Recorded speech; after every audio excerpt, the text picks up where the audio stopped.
Now that you've mastered the basics of Premiere Pro and you learned all the basic things like the placement and where everything is, and you changed the preferences and discovered what the settings are about, today we're actually going to start diving into our editing journey. Okay, this is the starting point. We're going to have to learn about something called sequences, which is where we create our edit. So in today's video, we're going to talk about sequences. We're going to talk about their settings, and you know how to set the settings for your sequences. We're actually also going to create 2 preset sequences that you'll use from today till forever. And we're also going to see how we drag in footage into Premiere Pro and really better understand what a sequence is inside of Premiere Pro. Okay, and as usual, if you have any questions, please go ahead and feel free to make a community post about it so that I can create courses on it, or feel free to message me directly or even ask them inside of the group calls. All right, so let's get straight into it. I'm going to go ahead and minimize myself right over here, and this is the exact same workspace which we had last time. So this is where we left off. All right, now what we're going to do is discover what sequences are, talk about them for a little bit, and then see how we can implement them inside of Premiere Pro. So what a sequence is just basically, you can think of it as a canvas. Okay, I can't really edit a YouTube video or any kind of video if I don't have a place to edit it, don't I? Right? It's kind of logical. I can't draw a painting if I don't have a canvas. So this is kind of like the canvas for my editing, and it's the best way to explain it. Okay, it's a canvas which we can change the different width, the different length, the different I don't know, height, whatever you'd like to change about it. You can also change the different frame rate and the different quality of the canvases. Okay, that's a really simple way of explaining sequences. Let's go ahead and see how we add them inside of Premiere Pro. So if I minimize myself right over here, you'll be able to see this is the usual Premiere Pro, and we noticed last time that over here it says drop media to create sequences, to create your sequence, and it also says here there's no sequence in our timeline. So the sequence is the basis of creating any video editing project. All right, so since we want to create our canvas, let's go ahead and let's see how we can create a sequence inside of Premiere Pro. We'll go up to File, we'll click on New, and we'll click on Sequence, right over here, and this is how we create a sequence. Now over here you'll have a bunch of them, right? A bunch of them that are pre-made by Premiere Pro for different whether it be cameras for different occasions, whatever it may be. We're going to change our own sequence settings, and then we're also going to create like sequence presets. So all we got to do is just select whichever one and then click up here on our settings. So quick recap, right? Because you probably lost what happened right now. All we're doing is we're just creating a sequence, which is a canvas for us to start editing. And the way we did that is by clicking New, right? File, New, Sequence, okay? That's how we create a new canvas so that we can start editing on it. And these are the settings for my canvas or my sequence, which I'm going to change, and I'm going to teach you all about them. So here's how this is going to go. Let's go through these settings. I'll teach you what each one is, and then we're going to go through and set them for 2 separate presets, okay? First off, the editing mode is just, there's a bunch of different presets for, like, let's say over here you can see there's AVC, there's look at this, like Sony XD cam. There's a bunch of different presets for different cameras that are pre-made inside of Premiere Pro. Not really too important. The time base is just the frame rate, or like, it's not necessarily the frame rate, it's the amount of frames per second which our sequence is going to be made out of. So usually I would set this to 30, because either way, if you're editing in 60 FPS or whatever you may be editing in, at the end of the day, if you upload that to YouTube, it's always going to compress it back down to 30.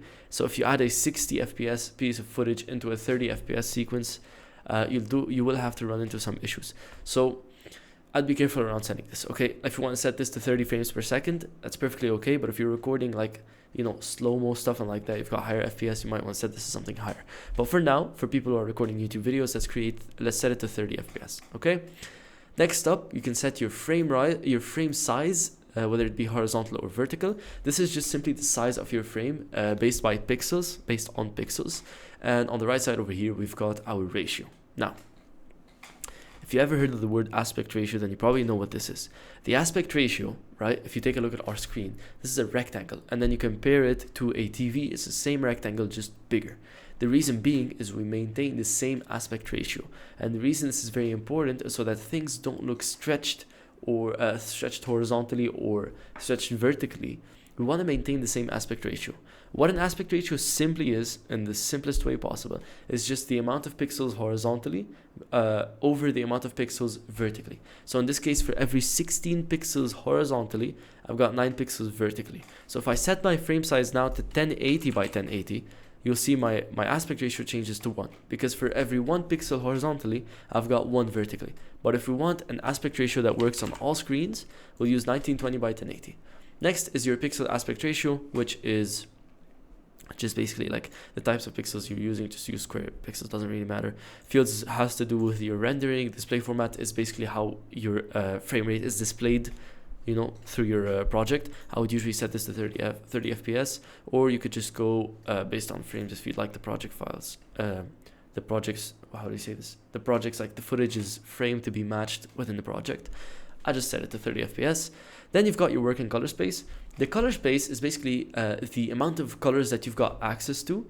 And Rec 709 is known worldwide as like the best color space. The reason being, we've got wide access of colors which you're able to change, whether it be light colors or darker colors. You just have a huge variety of them.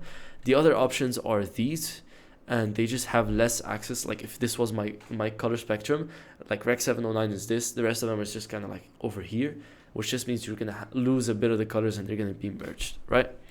Next up, you've got your sample rate, which is the sample rate for the audio. You've got display format, which is also the way your audio is displayed.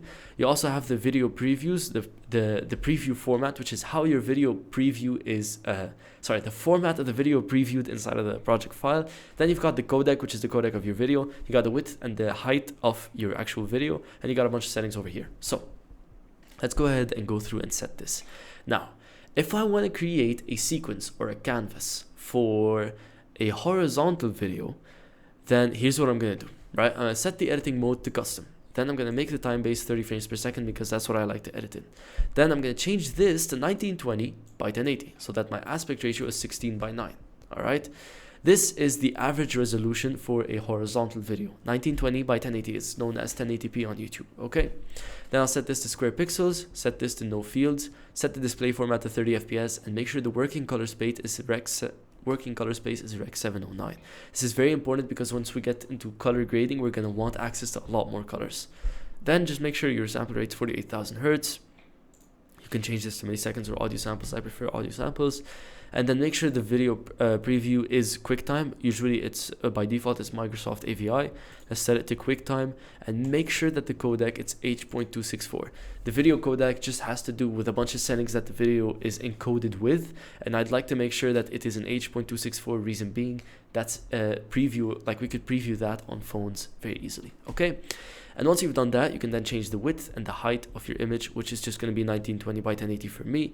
And I'm going to check maximum bit depth and maximum render quality. And once I've done this, I've created a sequence for my horizontal video. And if I click OK, I'm going to end up, you can see over here, my canvas is this black outline, and it just looks like a regular YouTube video. Now let's create one for vertical videos, and let's see how we can save them as presets, right?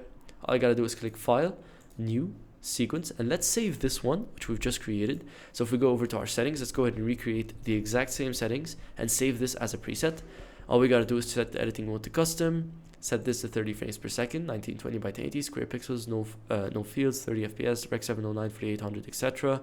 Make sure this is H.264, maximum bit depth, maximum render quality, save preset. I'm just going to call it horizontal video. Okay, this will let me know that this is a horizontal video, and I'll click OK, and it's going to be saved.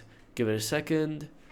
Just give it a second. It's going to be saved right over here. And you can see all of our settings right over here. Now if I double click it, it's going to create another sequence that's the exact same as a horizontal video. Let's create one more for vertical videos. We'll click on new sequence and go to settings. With vertical videos, we're literally copying the exact same settings, just a few different things.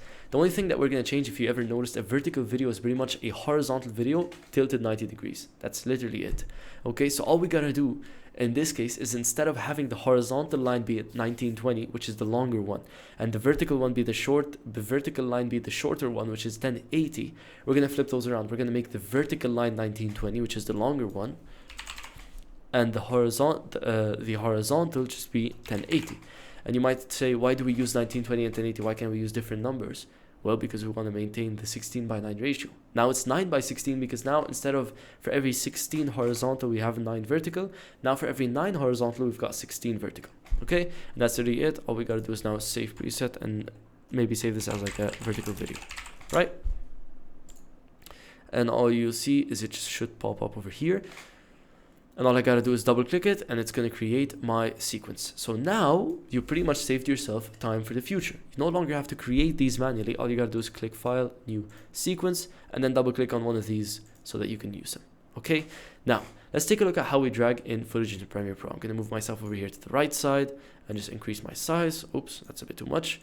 And then I'm just going to drag in some stock footage so that you guys can see how this works. Okay, now over here I've got access to a few pieces of stock footage. I'm going to drag in one that's vertical and I'm going to drag in one that's horizontal. This is a good horizontal example and this is a good vertical example. Okay, now if you notice, right now my sequences are displayed as tabs over here. Okay, so whenever you open or double click a sequence in your project files, which is where your project files are located, your sequences are located as tabs over here. And let's really quickly explain what this timeline looks like. You've got 3 video layers and however many audio layers you like. Reason being, when things are dragged into your timeline, they are displayed as a rectangle or a box for your video and a box for your audio. If you've watched any of my videos, you probably already know this. Okay, so these are my sequence tabs over here. I'm just going to close this one and leave my horizontal video open. Now you'll notice if I drag in my horizontal clip into my horizontal sequence, take a look at what's going to change. Our entire sequence header changes to this. The reason being is because actually our clip over here, since it's horizontal, we dragged it into our horizontal sequence, right? Once we've done that, our sequence, which is our canvas, now pretty much holds this horizontal clip. So the entire sequence just becomes this very horizontal clip. And I can just drag my playhead and go ahead and watch through it right over here. Okay, so this is displayed as a box in the video. Why? Because I just dragged in the video. I don't have an audio with it, it's just a video. And I can actually move this around if I'd like. Okay? For now, we're not going to do this, okay? Now we're just going to delete this. And now that we understand what happens inside of this sequence, we're going to do the exact same thing with this one. We're going to double click so that once again, we have the tab pop up over here and we open up the sequence right here. And then we're going to drag in a vertical video. Once again, we'll only see the video box since this one doesn't have audio, and you'll see it fits in, and this one becomes this clip because this vertical sequence of ours holds this vertical clip.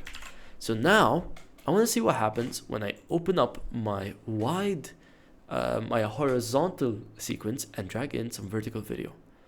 Take a look at what happens. The edges are cut out. All of this is cut out, right? I'm not going to show you how to change this, how to fix any of this because we haven't yet went through it. But take a look at that. You can't add vertical videos into a horizontal sequence, or you actually can, but the background is going to end up being black. And that's not something bad. You can actually make use of this pretty well in editing. And we're going to see actually lots of different occasions where we actually use these in our video editing, you know, styles and etc. So it's very important to understand now what a sequence is. Now that you have a bunch of examples, it's probably a lot easier for you to understand what a sequence is. So let's go through it one more time. A sequence is just like a canvas where we do our editing. And now you understand that if my canvas is 1920 by 1080 or horizontal, and I dragged in a vertical video on top of it, it's going to have problems with that. Okay, so that is pretty much it in terms of sequences. Before you do any editing in any project files, you always want to create a sequence so that inside of the sequence, let's say I'm creating short form content, I'll create this sequence so that inside of it, I can actually create my edit. All right. And that's it for today. I just wanted to make sure that you guys understand the topic of sequences since it's a bit confusing for beginners. However, once you've understood this, everything else becomes really easy. This is really just a small complex step in video editing. And let's just go ahead and move on to our next episode where we're going to discuss the effect controls and how to actually edit videos. So what we're going to go through is how to move this clip itself. And if I drag this into here, how to rescale it and how to reposition it and how to actually start doing some editing. Now that you understood how to create your own sequences and your own canvases, make sure you're practicing along. And if you have any questions, go ahead and let me know. And I'll see you in the next editing tutorial. Goodbye.